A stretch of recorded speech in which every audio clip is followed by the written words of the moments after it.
Hello guys, हम लोग बात करने वाले हैं मूवी लाइट्स आउट के बारे में। मूवी की शुरुआत में एक आदमी को दिखाया जाता है जो कि अपने बेटे से वीडियो कॉल में बात कर रहा होता है। इस छोटे बच्चे का नाम मार्टिन रहता है। ये लड़का अपने डैड को कहता है कि उसकी माँ की तबीयत फिर से खराब हो गई है, वो अपने आप में ही अकेले में बात कर रही है, जिसमें इसके फादर कहते हैं कि तुम चिंता मत करो, मैं थोड़ी देर में घर आ रहा हूँ। और फिर हमें इसके असिस्टेंट को दिखाया जाता है। जब एक रूम की लाइट बंद कर रही होती है तब उसे वहाँ पर किसी का शैडो दिखता है, और जैसे ये लाइट ऑन करती है वो शैडो अपने आप गायब हो जाता है। और फिर से जब वो लाइट ऑफ करती है तब उसे शैडो वापस से दिखता है, और ये चीज ये बार बार हो रहा होता है। और फिर वो देखती है कि अचानक से शैडो बहुत ज्यादा सामने आ चुका है। तो फिर ये डर के मारे वहाँ से चली जाती है और जाकर सीधा पॉल से मिलती है। पॉल फोन में बात कर रहा होता है, जिस वजह से उसकी बातों में ज्यादा ध्यान नहीं देता है और अपने असिस्टेंट को घर जाने के लिए कहता है, जिसमें इसके डरी हुए असिस्टेंट उसे केयरफुल बोल के वहाँ से चली जाती है। और फिर पॉल जब घर जा रहा होता है तब उसे वो शैडो दोबारा से दिखता है, और पॉल देखता है कि शैडो धीरे धीरे करके इसके सामने आते जा रही है, जिसे देखकर पॉल डर जाता है और वहाँ से भागने लगता है। और फिर वो शैडो अचानक से उस पर हमला कर देती है, उसका पैर जख्मी हो जाता है। और फिर पॉल देखता है कि ये शैडो सिर्फ अंधेरे में रह सकती है, लाइट में नहीं आ सकती है। और फिर पॉल दौड़ते अपने ऑफिस चला जाता है और अपने आप को अंदर में बंद कर लेता है। और फिर अचानक इसका गेट कोई खोलने की कोशिश कर रहा है और कोई अंदर आ जाता है, मगर पॉल को सामने में कोई नजर नहीं आ रहा होता है। और तभी पॉल को कोई पीछे से खींचता है और फिर हमें सीधा पॉल की लाश दिखाई जाती है। और फिर कुछ समय बीत जाने के बाद हमें मार्टिन को दिखाया जाता है। जब मार्टिन सोने जा रहा होता है तब उसे कुछ आवाजें सुनाई देती है, और फिर जाके उसे चेक करने लगता है। तब वो देखता है कि उसकी माँ अंधेरे में किसी से बात कर रही है, लेकिन वहाँ पे कोई भी नहीं रहता है। और फिर जब इसकी माँ अपने बच्चे को देखती है तो कहती है कि हमने तुम्हें डरा दिया, लेकिन ये जब वहाँ देखता है तो वहाँ पे कोई भी नहीं था, और मार्टिन ये देख के डर जाता है। और फिर मार्टिन जब वापस सोने जा रहा होता है तब एक बार वो पीछे पलट के देखता है, लेकिन इस बार उसकी माँ के साथ कोई और भी खड़ा था, और मार्टिन को वहाँ पे खौफनाक पंजे दिखाई देते हैं, जिसे देखकर मार्टिन बहुत ज्यादा डर जाता है। और मार्टिन भागते अपने रूम में चला जाता है और अपने आप को दरवाजे के पीछे बंद कर लेता है। और फिर वो देखता है कि इसका दरवाजा कोई खोलने की कोशिश कर रहा है, जिसकी वजह से डर के मारे मार्टिन रात भर सो नहीं पाता है। और फिर अगले दिन जब मार्टिन स्कूल जाता है तो फिर वो पूरा दिन स्कूल में सोता रहता है, जिसे देखकर उसके पेरेंट को कॉल लगाया जाता है, मगर सोफी कॉल नहीं उठाती है। तो फिर ये लोग मार्टिन की स्टेप सिस्टर को कॉल लगा देते हैं, और फिर रेबिका मार्टिन को लेके अपने माँ के घर आ जाती है। रेबिका मार्टिन से पूछती है कि उसकी माँ कहीं किसी से मिलती है कि नहीं, जिसमें मार्टिन जवाब देता है कि उसकी माँ सिर्फ डायना से बात करती है, लेकिन रेबिका डायना जैसा कोई भी लड़की को नहीं जानती थी। और फिर रेबिका जब अपनी माँ सोफी से बात कर रही होती है तो उन दोनों के बीच में थोड़ी सी नोकझोंक हो जाती है। और फिर मार्टिन जब अपने बैग पैक कर रहा होता है तो अपनी माँ के रूम में हल्का सा झांकता है, तभी उसे वापस वो शैडो दिखता है और उसे डरा देती है। और फिर रेबिका बोलती है कि मैं कुछ दिनों के लिए अपने साथ मार्टिन को ले जा रही हूँ। और ये बात सुनकर सोफी रोने लगती है और उन दोनों को रोकने की कोशिश भी करती है, मगर वो दोनों नहीं रुकते हैं। और रात को जब रेबिका सो रही होती है तो वो देखती है कि मार्टिन उसके साथ बेड में नहीं है, और दरवाजे के पास जमीन में कोई खुरीद रहा होता है। पहले रेबिका को लगता है कि शायद ये मार्टिन है, लेकिन जब रेबिका लाइट ऑन करती है तो वो देखती है कि वहाँ पे कोई भी नहीं है। और फिर जब दोबारा से अंधेरा होता है तो फिर वो शैडो उसकी तरफ दौड़ने लगती है। तभी रेबिका दौड़ते हुए जाके अपने रूम की लाइट ऑन कर लेती है, और फिर वो देखती है कि बाथरूम से लाइट आ रही है। जब वहाँ जाती है तो देखती है कि बाथटब के अंदर मार्टिन टॉर्च जला के सोया हुआ है। और फिर अगले दिन चाइल्ड वेलफेयर वाले मार्टिन को अपने साथ ले जाते हैं कि कानूनन उसे अपने माँ के पास रहना चाहिए था, ना कि उसकी बहन के पास। और फिर रेबिका की नजर उस जगह पे पड़ती है जिस जगह पे उस शैडो रात को कुछ खरीद रही थी। तब रेबिका देखती है कि वहाँ पे डायना लिखा हुआ है, और फिर वो अपने फ्रेंड के साथ अपने मदर के घर जाती है। और फिर डायना घर के अंदर जाके रेबिका का होने का प्रूफ ढूंढने लगती है, और फिर उसे वहाँ पे एक बॉक्स मिलता है जहाँ पे डायना और उसकी माँ के साथ में बहुत सारे रिकॉर्ड्स थे, और वहाँ पे एक सोफी और डायना के साथ में एक तस्वीर भी रहती है। और यहाँ पे रेबिका को मालूम चलता है कि जब इसकी माँ छोटी थी तब वो एक मेंटल हॉस्पिटल में एडमिट थी, और तब उसे वहाँ पे डायना मिली थी। और डायना के बारे में यहाँ में एक और चीज मालूम चलता है। दरअसल डायना को एक स्किन डिजीज थी, वो सूरज की रोशनी में कभी नहीं आ सकती थी, और अगर वो सूरज की रोशनी में आ जाती तो स्किन उसके जलने लगती थी। और इसी मेंटल हॉस्पिटल के अंदर डायना और उसकी माँ के साथ में दोस्ती हो गई थी, और वहाँ के लोगों का ये मानना था कि डायना एक शैतान है और डायना कमजोर लोगों पर जल्दी हावी हो जाती है। और फिर हमें मालूम चलता है कि डायना ने अपने फादर को पोजेस्ट करके उसे सुसाइड करने में मजबूर कर दिया था। और फिर हॉस्पिटल में एक एक्सपेरिमेंट के दौरान हद से ज्यादा लाइट की वजह से डायना की वहीं पे डेथ हो गई थी। और फिर रेबिका जब अपने पुराने कमरे में जाती है तब अचानक से उसका दरवाजा बंद हो जाता है और डायना उस पर हमला कर देती है, जिस वजह से रेबिका बहुत जोर से चिल्लाने लगती है, जिसकी आवाज सुनकर उसका बॉयफ्रेंड जल्दी से आ जाता है। और दरवाजा खोलने की वजह से जब लाइट अंदर आ जाती है तो डायना उसे छोड़ के वहाँ से चली जाती है। और ये सब देख कर रेबिका बहुत ज्यादा डर जाती है और जल्दी से वो बॉक्स को उठा के अपने साथ अपने घर चली जाती है। और फिर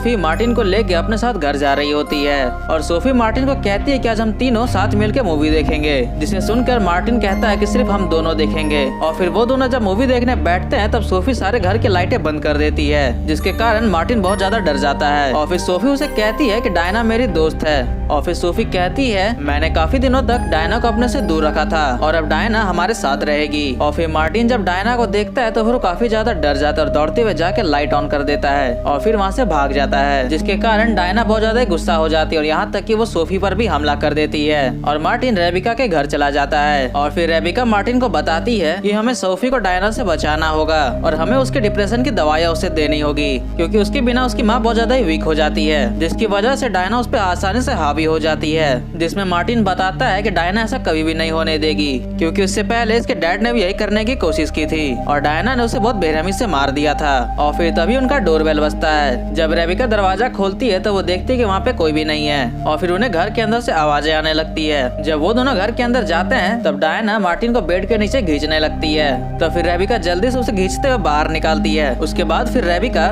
मार्टिन और अपने फ्रेंड ब्रैड के साथ अपनी माँ के घर जाती है। रेबिका अपनी माँ से डायना के बारे में बात करती है। सोफी जब डायना का नाम सुनती है तब पूरी तरह से अनजान बनने का नाटक करती है, तो फिर रेबिका उन्हें एक फोटो दिखाती है जिसमें वो और डायना साथ में खड़ी थी। उसके बाद फिर माँ बेटी के आपस में बहस होने लगती है, जिसमें गुस्से में आकर सोफी अपने कमरे में चली जाती है और फिर रेबिका वहाँ सोने से पहले सारे कमरों की लाइट जला देती है और सभी के ऊपर टेप मार देती है ताकि कोई भी लाइट बंद ना कर पाए। इसके अलावा वो घर में और भी एक्स्ट्रा लाइट लगा देती है। उसकी माँ बहुत ज्यादा परेशान नजर आती है और तभी वो अपने बेटी से गले मिलने के बहाने उसके हाथ में कागज का टुकड़ा पकड़ा देती है। और जब रेबिका उस कागज को खोलती है उसमें साफ साफ लिखा हुआ था कि उसे मदद चाहिए। रात होते ही डायना पूरे घर का पावर कट कर देती है और रेबिका जब लाइट कटा हुआ देखती है तो वो काफी ज्यादा डर जाती है, तो फिर वो जल्दी से जाके बेसमेंट में पावर चेक करती है। और तब तक मार्टिन भी जग जाता है और अंधेरा और अपने आप को अकेला देखकर वो काफी ज्यादा डर जाता है। उसके बाद फिर मार्टिन कैंडल लाइट लेके अपनी बहन को ढूंढने लगता है और तभी वहाँ पे डायना आ जाती है। डायना मार्टिन को अपने साथ खींच के ले जा रही होती है और जैसे ही मार्टिन उस कैंडल लाइट उसकी तरफ करता है वो उसे छोड़ देती है और फिर मार्टिन जल्दी से फ्यूज बॉक्स के पास चला जाता है जहाँ पे उसकी बहन रेबिका भी थी। और फिर रेबिका को यहाँ पे कुछ गलत लगता है, लेकिन तब तक डायना बेसमेंट का दरवाजा बंद कर देती है और फिर दोनों दरवाजे पे जोर जोर से नॉक करने लगते हैं और ब्रैड को बुलाने लगते हैं। जब ब्रैड दरवाजा खोलने की कोशिश कर रहा होता है तब डायना उस पर हमला कर देती है, जिसकी वजह से उसके हाथ में वाली टॉर्च बहुत दूर गिर जाती है। और जैसे ही डायना उस पर हमला करने जा रही होती है तब तक ब्रैड जल्दी से अपना फोन निकाल लेता है और फिर डायना उस पर वापस से हमला करके उसका फोन भी गिरा देती है और ब्रैड जल्दी से भागता हुआ घर के बाहर निकल आता है। और घर के बाहर भागते समय जब बीच में एक बार अंधेरा आता है तब डायना उस पर दोबारा हमला कर देती है, तो ब्रैड जल्दी से गाड़ी की लाइट ऑन करके अपनी जान बचा लेता है और फिर ब्रैड जल्दी से गाड़ी लेके वहाँ से निकल जाता है। और इसी के बीच में सोफी की भी आंखें खुल जाती है और सोफी भी ये बात अच्छे से समझ जाती है कि डायना उसकी दोस्त अब नहीं है और डायना उसके बच्चों को भी अब चोट पहुंचाने वाली है। और सोफी डायना को अपने बच्चों से दूर रहने के लिए कहती है और फिर सोफी जब अपने डिप्रेशन की दवाइयाँ लेने जा रही होती है तब डायना उसे रोक देती है और तभी सोफी एक टेबल से टकरा के बेहोश हो जाती है।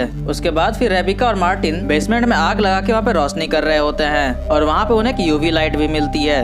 और जब रेबिका यूवी लाइट चालू करती है तो उसे मालूम चलता है कि डायना बेसमेंट में ही रहा करती थी, क्योंकि बेसमेंट में हमेशा अंधेरा ही रहता था और वहाँ पे ये भी लिखा हुआ था कि अगर कोई इन दोनों के बीच में आएगा तो उन्हें वो मार देगी। और फिर तभी वहाँ पे अचानक से डायना आ जाती है और डायना रेबिका पर हमला करने लगती है। यूवी लाइट इतनी स्ट्रॉन्ग नहीं थी कि वो डायना को रोक सके और फिर डायना उसे अचानक से पकड़ लेती है और तभी मार्टिन उसके हाथों पर लाइट मारता है, जिसके कारण उसके हाथ की स्किन जलने लगती है और वो दोनों जल्दी से वहाँ से भाग जाते हैं। और तब तक वहाँ पे पुलिस भी आ जाती है जिसे ब्रैड लेके आया था। वहाँ पे मात्र 2 पुलिस ऑफिसर आए थे, तो फिर वो दोनों जल्दी से उनका बेसमेंट का दरवाजा खोल देते हैं और तभी वहाँ पे डायना आ जाती है जो कि सीनियर पुलिस ऑफिसर को मार देती है। रेबिका दूसरे पुलिस ऑफिसर को लाइट का इस्तेमाल करने कहती है, लेकिन डायना तब तक फीमेल पुलिस ऑफिसर को भी मार देती है। रेबिका ब्रैड को कहती है कि तुम जल्दी से मार्टिन को लेके यहाँ से बाहर निकल जाओ और रेबिका जल्दी से सोफी को लेने के लिए ऊपर जाती है और फिर डायना उस पर हमला करने लगती है और फिर डायना रेबिका को कहती है कि उसके फादर की तरह उसे भी वो मार डालेगी। इससे पहले कि डायना रेबिका को मार दी तब तक वहाँ पे सोफी आ जाती है। सोफी डायना को कहती है कि मैंने तुमसे कहा था कि मेरे बच्चों से दूर रहना।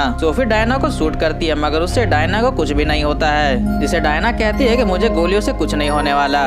तो फिर सोफी समझ जाती है कि डायना वहाँ पे क्यों है और सोफी खुद को ही गोली मार लेती है और सोफी के मरते ही डायना अपने आप गायब हो जाती है और हमें मालूम चलता है कि डायना सिर्फ सोफी की वजह से वहाँ पे थी और रेबिका ने अपने बच्चों की जान बचाने के लिए अपने आप की कुर्बानी दे दी। और फिर वहाँ पे ढेर सारी और भी पुलिस आ जाती है और तीनों साथ में बैठते और मूवी यहीं पे खत्म हो जाती है।